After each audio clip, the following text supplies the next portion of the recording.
ଛାତ୍ରର ଆସନରେ ବସିଛନ୍ତି ଆସି ରହିଛନ୍ତି, କିନ୍ତୁ ଆପଣ ମାନେ ସମସ୍ତେ ଗୁରୁ, ତେଣୁ ଗୁରୁ ଆସନରେ ରହିଛନ୍ତି। ତେଣୁ ଆପଣ ଗୁରୁ ଛାତ୍ରମାନଙ୍କୁ ମୁଁ ପ୍ରଥମେ ସ୍ୱାଗତ, ଅଭିନନ୍ଦନ ଏବଂ ଶବ୍ଦ ପ୍ରଣାମ ଜଣାଉଛି। ଗୋଟିଏ କଥା କୁହାଯାଇଛି, କେତେ କଥା ଆମେ ପ୍ରତିଦିନ କହୁ, ଭାସିଯାଏ ତାହା ପବନେ, ଯେଉଁ କଥାଟିକ ହୃଦୟକୁ ଛୁଏଁ ରହିଥାଏ ଚିର ଜୀବନେ।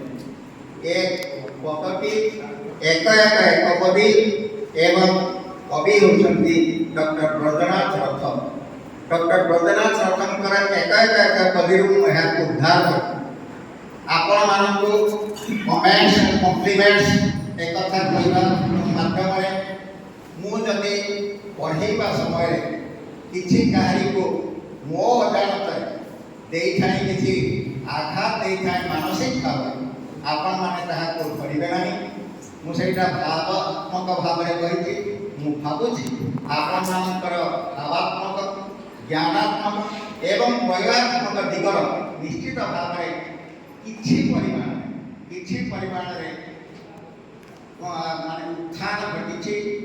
ତେଣୁ ମୁଁ ଏଠି ବେଶୀ କିଛି କହିବିନି, ଦୁଇଟି ମାତ୍ର ପଦ କହି ମୋ ବାଣୀକୁ ବିରାମ ଦେବି।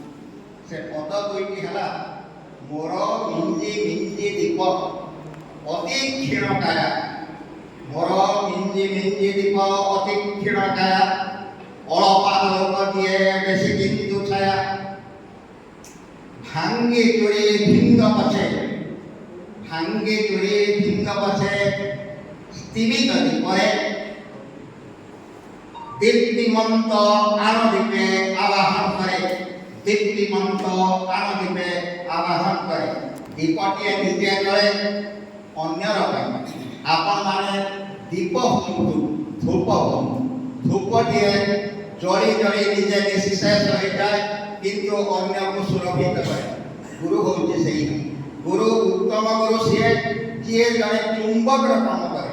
ଚୁମ୍ବକ ଯେପରି ଅନ୍ୟ ଲୁହାକୁ ଟାଣି ନିଏ, ସେହିପରି ଯଦି ଜଣେ ଗୁରୁ ତାର ଶିକ୍ଷାର୍ଥୀମାନଙ୍କୁ, ତାର ବିଦ୍ୟାର୍ଥୀମାନଙ୍କୁ ନିଜ ଆଡ଼କୁ ଆକର୍ଷିତ କରିପାରିଲା, ନିଜର ବିଦ୍ୟା, ନିଜର ବୁଦ୍ଧି, ନିଜର ଦକ୍ଷତା ବଳରେ ତାକୁ ଯଦି ବିମୋହିତ କରିପାରିଲା, ପ୍ରକୃତରେ ସେ ହେଉଛି ଉତ୍ତମ ଗୁରୁ।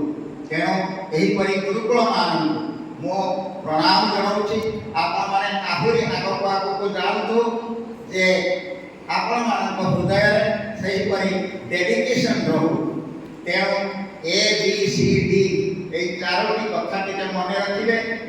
ଏର ହେଉଛି ଆଟିଚ୍ୟୁଡ୍ ଆଣ୍ଡ ଆପ୍ଟିଚ୍ୟୁଡ୍। ଆପଣଙ୍କର ଆଟିଚ୍ୟୁଡ୍ ଆଉ ଆପ୍ଟିଚ୍ୟୁଡ୍ ଯଦି ନ ରହେ, ଆପଣ ଆଗେଇ ପାରିବେ ନାହିଁ ଆପଣଙ୍କର କ୍ଷେତ୍ରରେ। ବିରେ ହେଉଛି ବିଲିଫ୍, ସିରେ ହେଉଛି କନଫିଡେନ୍ସ, ଡିରେ ହେଉଛି ଡ୍ରିମ୍ ଆଣ୍ଡ ଡିଟରମିନେସନ୍। ଆପଣଙ୍କର ଡ୍ରିମ୍ ଆଉ ଡିଟରମିନେସନ୍ ଯଦି ନ ରହେ, ଆପଣମାନେ ଆଗେଇ ପାରିବେ ନାହିଁ।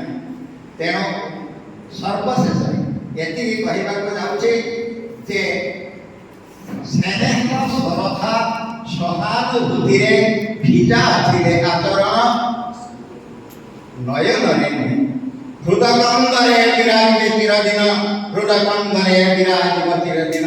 ନମସ୍କାର।